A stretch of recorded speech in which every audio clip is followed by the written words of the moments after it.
Good morning, children. Today I will teach you the next passage of this chapter. There was no reply. He turned to look at his parents. They were not there ahead of him. आगे की lines I hope आपके mind में होंगी, उनको remind करोगे तभी आपको आगे का समझ में आएगा. ठीक है, तो देयर वॉज नो रिप्लाई, कोई उत्तर ही नहीं आया. He turn to look at his parents, उसने मुड़ कर के अपने मम्मी पापा को देखा. दे वर नॉट देयर, वे वहाँ पर नहीं थे. उसने सोचा अहेड, अहेड का मीनिंग होता है आगे. ठीक है, ऑफ हिम, उसके आगे नहीं थे. He turn to look on other side, उसने दूसरी तरफ देखा. दे वर नॉट देयर, वे वहाँ पर भी नहीं थे. ही लुक्ड बिहाइंड, उसने पीछे देखा. There was no sign of them, मतलब यहाँ ये है मीनिंग बच्चों कि बच्चे ने सभी तरफ देख लिया लेकिन उसको अपने माता पिता नहीं दिखाई दिए. A full deep cry rose within his dry throat and with a sudden jerk of his body he ran from where he stood. बच्चों देखिए क्या हाल होता है. एक बच्चे का अपने मम्मी पापा के प्रति कितना लगाव होता है वो इन लाइंस में हम लोग पढ़ रहे हैं. तो ए फुल डीप क्राई रोज, बड़ी चीख पुकार है ना पूरी तरीके से. With in his dry throat, सूखा गला है. एंड विद इन, और जर्क मतलब तो झटका मारना, अचानक उसने झटका मारा अपनी बॉडी को, शरीर को. ही रैन, और वहाँ से भागा. फ्रॉम वियर ही स्टूड, जहाँ वो खड़ा हुआ था. क्राइंग इन रियल फियर, डर की वजह से चिल्लाता हुआ और कहता हुआ मदर फादर. सिर्फ उसके मुंह से बच्चों मदर फादर ही नाम आ रहा था और चिल्लाता हुआ दौड़ा चला जा रहा था.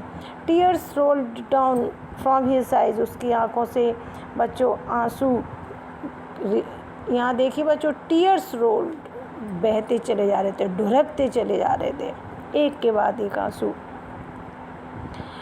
हॉट एंड फायर्स, गर्म और बिल्कुल. फायर्स का मतलब मीनिंग होता है यहाँ तेज, जैसे कि भट्टी होती है. फायर्स का यहाँ कंपैरिजन किया गया है ठीक तरीके से, है ना.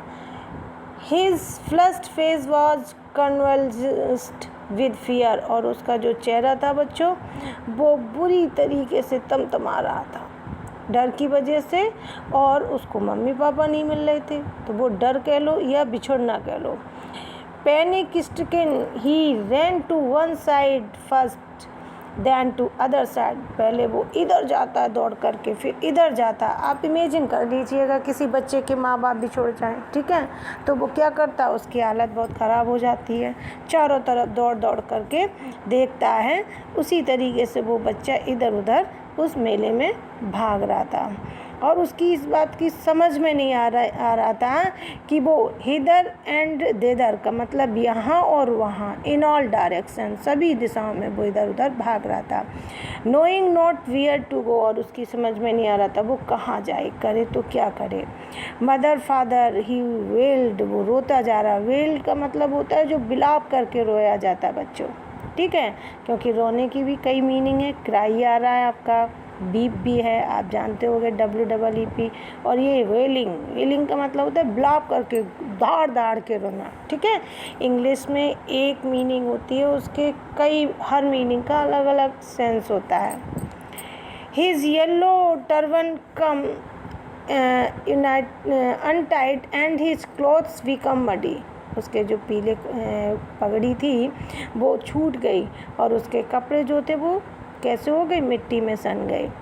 Having run to and fro in a rage of running for a while he stood defeated, his cries suppressed into sob. Sobs means होता है बच्चों सिसकियाँ. रेग मीन्स क्रोध होता है, क्रोध मतलब रोज़. अच्छा, इधर उधर कुछ देर वो दौड़ने के बाद वह हार करके क्या हुआ बच्चों, ही स्टूड डिफीटेड, जैसे पराजित होकर के खड़े हो जाते हैं, रो गए सब. उसने कर लिया, उसके मम्मी पापा उसको नहीं मिले तो वो खड़ा हो जाता है. ही क्राइज सप्रेस्ड इनटू सोप, और सिसकियाँ मार मार करके रोने लगता है. एट लिटिल डिस्टेंस, थोड़ी ही दूर पर, on the green grass he could see, उसने देखी हरी हरी घास खड़ी हुई देखी. Through his firmly eyes man and women talking, और उसने आंखें मीचते हुए, जैसे रोते हैं तो बच्चे फिर साफ करते हैं आँखें, उस तरीके से। तो उसने वहाँ क्या देखा कि कुछ आदमी और औरतें वहाँ खड़े हुए थे। He tried to look intently among the pages of bright yellow cloths, but there was no sign of his father and mother among these people. उसने उन लोगों के जो झुंड खड़ा हुआ था, उसने अपने वहाँ पे अपने माँ बाप को भी ढूंढा, लेकिन उसको क्या हुआ, उन लोगों में भी उसको अपने माँ बाप नहीं दिखाई दिए। Was no sign of his father and mother. ठीक है, who seemed to laugh and talk just for the sake of laughing and talking, जो प्रतीत हो रहे थे हंसते हुए, बात करते हुए, for the sake of laughing and talking, बड़ी अच्छे से वे लोग जो थे कोई बात नहीं, लेकिन सभी लोग हंस रहे थे और बातें कर रहे थे। He ran quickly again, this time to a shrine to which people seemed to be crowding. Every little inches of space here was congested with men. एक बार फिर वह तेजी से दौड़ता है, सोचता है कि शायद मेरे पापा मिल जाए। श्राइन का मतलब होता है टेम्पल। इस बार वह एक मंदिर की तरफ जाता है जहाँ लोग भीड़ भाड़ जमा करके खड़े हुए थे। Every little inches of space, वो थोड़े से जगह में ही here was congested with man, बहुत पास में लोग थे। मंदिर का यहाँ सीन दिखाया गया है, कंजेस्टेड मतलब घना, बहुत ज़्यादा पास होना। But he ran through people's legs, लेकिन वो लोगों की टांगों के बीच से हो करके उस भीड़ में चला जाता है। हिज लिटिल सो लिंगरिंग, और अपनी सिसकियाँ मारता हुआ, ठीक है, आगे बढ़ जाता है।